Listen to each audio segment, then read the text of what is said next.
So what are we going to talk about today? Today we're talking about we're talking about deconstructing clothes for making memory quilts.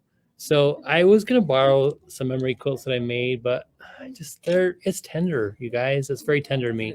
So I have some friends who live in my same town, and their son committed suicide, completed suicide, and I didn't know them at all, but I met the mom on Facebook, and I said, I just want to do something to honor your son.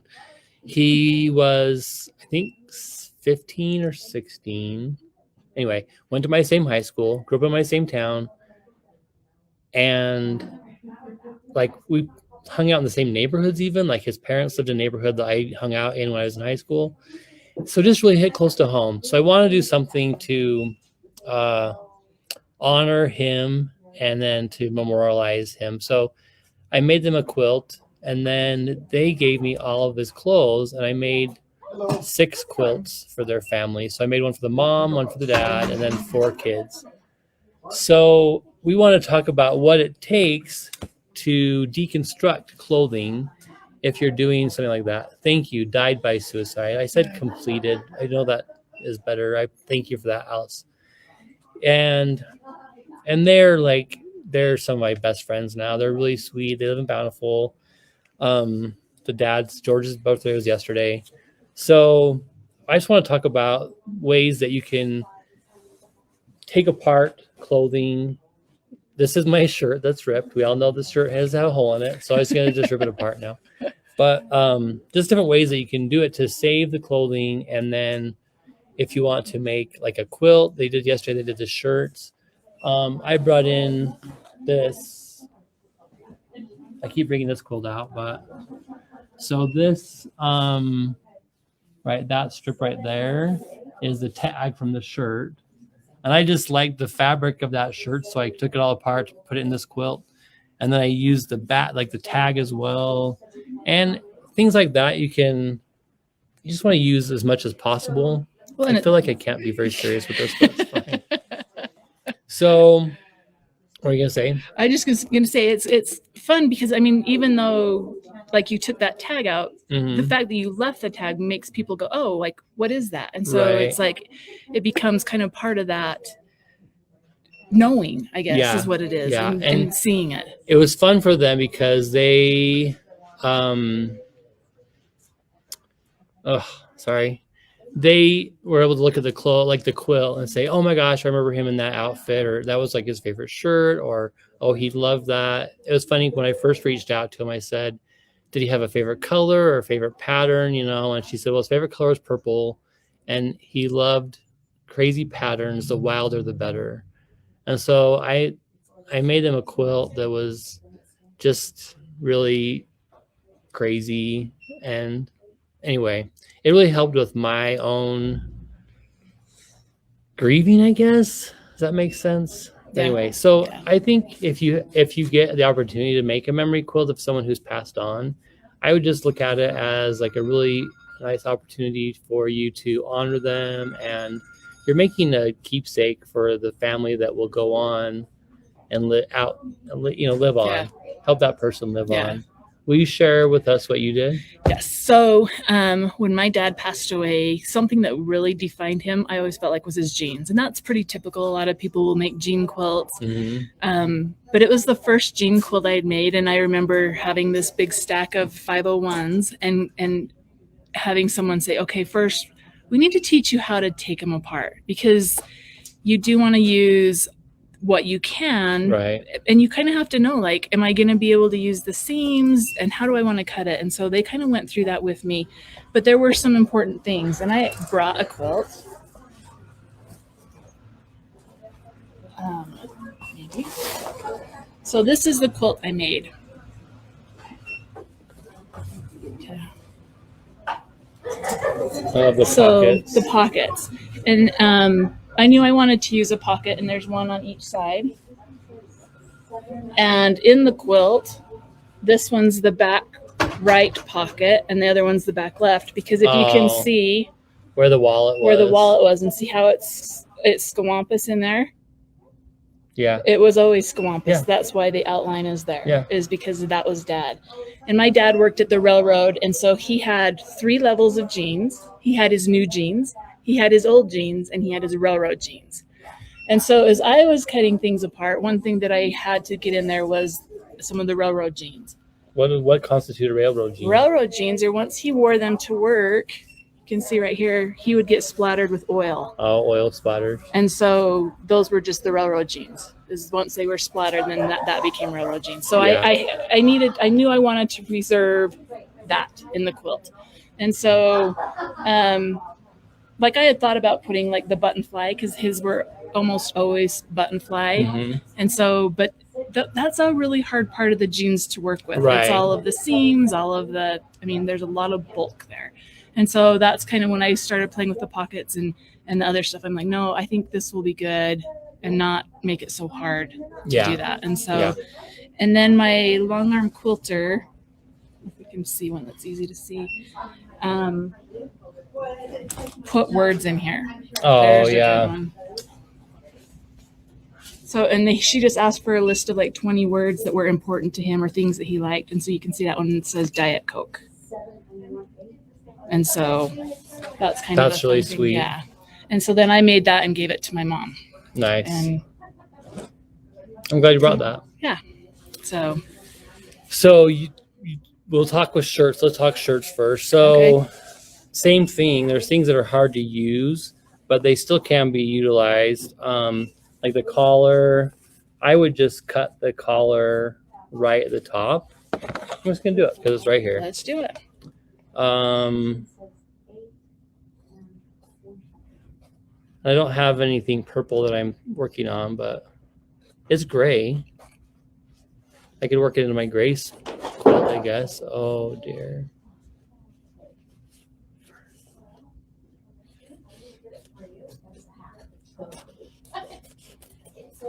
So then you're left with that. And again, I like that inside. There's piece, a different fabric on the inside. And that right there would be fun because it's like the 2 different colors. Well, it would have been a good idea to have the shirt dry clean first. So you're working with a clean I don't know. Like to me though, like for mine's a jean quilt, so it's a little bit different. Jean quilt's different. But and if it's part of the memory, it's part of the memory. That Johnny sure had dirty shirts. Ring around the collar. How'd that ring around the collar? Remember that? I do. Oh wait, I'm not old enough. Yeah, I'm not old enough to know that. It's hard being older than everybody. It's fine. And then that same thing, like I could use that.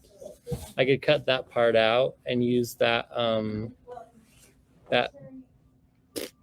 tag. So same thing, I would just cut right on the line. So basically you just want to try to preserve as many big pieces as possible. The second quilt I did actually was all men's shirts.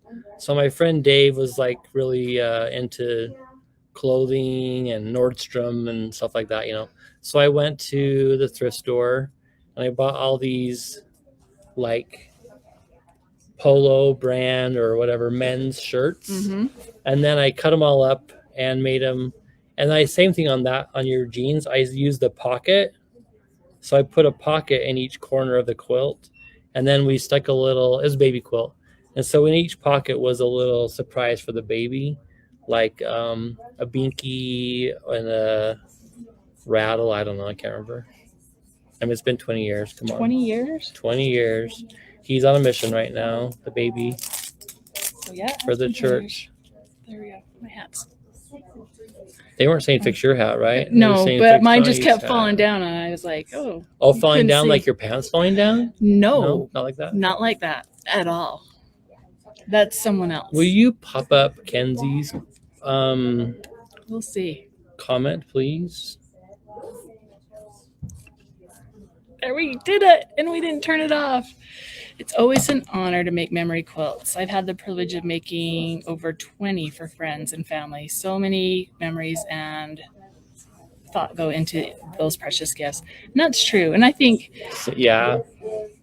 and you feel like, oh, they've trusted me with this. And oh, the it's first hard. time I had to cut into that, like just cutting into that shirt for the first time of someone's who had passed away, it was like I felt this weight on me, but it was also, it gives them something to help in their healing. Oh, Bryce, we put up Bryce's comment too. Oh, that's cute.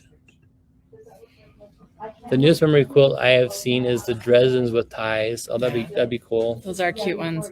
And I mean, t-shirt quilts are good too. I know we have some tutorials on just t-shirt quilts. So if you're doing one of those, they're kind of fun too, because you have a little bit more of a glimpse into things that they like, because it's not just fabrics. It's usually sayings or quotes or clubs or those types of things. And these like, I don't know, some of these things would be tricky to use, but I think it's fun to use them just like different parts of a shirt or jeans. I did a denim quilt, and we made it able to undo the zipper. It was button fly, and then we put some under some boxers. Oh, it's for that boy. We did boxers behind, like his favorite boxers, and then they were lucky jeans, so you could see the boxer. It was really cute. Yeah, that was fun. Oh man, it's just I just take it as an honor and a privilege, really, to be able to do that for someone. Laura says, my daughter's ex-husband died in 2015. It was a terribly hard time for their kids. They were only 8 and 11. My daughter asked me to make a t-shirt quilt using some of his, hers, and each of the kids' shirts. I started on it, but she has found more shirts and wants to change some out. Oh, it's so nice. Make it bigger. Yeah, make it bigger. You can always make it bigger. Oh, this is cute. Hold on, one more. Wait, hold on. My friend's shirts were clean, but smelled like him, and even has some of a mustache hair on them. The t-shirt quilt I'm making right now is bringing back distinct memories of another friend from 50 years ago. It must be the detergent smell. Oh, that's nice. And Marianne says, I call it energy, Johnny. Their spirit and memories are in those clothes, and that's why it's so hard to make memory quilts. The person's energy is still in the clothes. Yep. Yeah, I totally agree. And they did, like, yeah, it's just hard. So today I knew what we were doing, and I have like a stash of jeans, and some of them are still my dad's, but I grabbed a pair and I pulled them out, and it actually made me almost cry, because look how little. They're so cute. These are my 18-year-old daughter's jeans, and I'm like, she's just getting ready to graduate, and I'm like, look how little. And so do a little close up of that. Yeah, so like if I was to use these, I would probably definitely use these pockets. That is cute. So back when they're cute and little, and they like little stuff on their pockets, and another fun detail on this one that I probably would try and save would be this little lace up thing, and it has the little embroidery next to it. So as I destructed them, I would probably just cut down this seam and see how much I could open up. Right. And I would figure out how to lace this up and keep it that way. I would use that as much as possible. Yeah. Does she remember those at all? She actually had gone to school when I saw it. And then like the little teeny pocket is so cute. But like this, I totally would just cut this off and throw it away. I don't want to use that. The elastic waistband. Yeah. So, because it's too bulky to. I know. It'd be tricky. Yeah, it'd be really tricky. But my friend Julie made me one. Probably same time, like 20 years ago, and she got all things from my friends and family. But for my sister gathered parts of jeans from all of her kids, so her and her husband and all of her kids, and made them all into this one panel. So it's like all their jeans mixed into one panel. It was really cute. It was the center part. Yeah. Oh. Sherry says, I made a few baby memory quilts using baby clothes. You're right, Johnny. It's so hard to cut into beautiful clothes. They are fun to make from baby clothes for the kids to remember. yeah, just like someone, I don't know, someone else's energy in them, I guess, is. And then Alice says, I wish I'd known how to quilt when my closest friend passed away many years ago. Now I have some clothing they gifted me, and I'm going to incorporate these into quilts. I love that. Yeah. That's what I like about your quilt, this World on a String quilt that you're doing, is because it's not all just fabric from clothes. A lot of it's just your quilting cottons and stuff, but you just threw some in. And so sometimes you think, oh, all I have is one shirt or Right. maybe two shirts. And it's a way to kind of extend that and be like, hey, Yeah. I can use pieces of it. And then I know, and then it just make it into something beautiful. And maybe not everyone knows what this is and that it's your memory quilt, but it can still be done. It can still be a memory quilt. Yeah. That's what I wanted to do, something like this for that family, because make a little pillow. They still had some clothing. But this one was a shirt. Did we show this before? Which ones were shirts? Anyway, that one was a shirt. And then there was another one. And they were both shirts. Like kind of that one was a shirt. But it just kind of fit the theme and the color. And I didn't like wearing them anymore anyway. So, but anyway. Oh, it's kind of heavy. Kind of heavy. Well, but well, we were not heavy at the beginning. We were a little. I guess I look like a goofball because I'm wearing. What about this? Did you use this part of a pants? Oh yeah, using the tag's always cute because that's the same thing. Like fashions go in and out, and so like thinking back, like oh my kids love like Gap jeans or whatever. Can you see the brand? I can't even read it. I can't read it either. Maybe here. Premium. My kids liked Shopco pants because I could get their knees replaced all the time. I could get new jeans. Oh, really? Oh.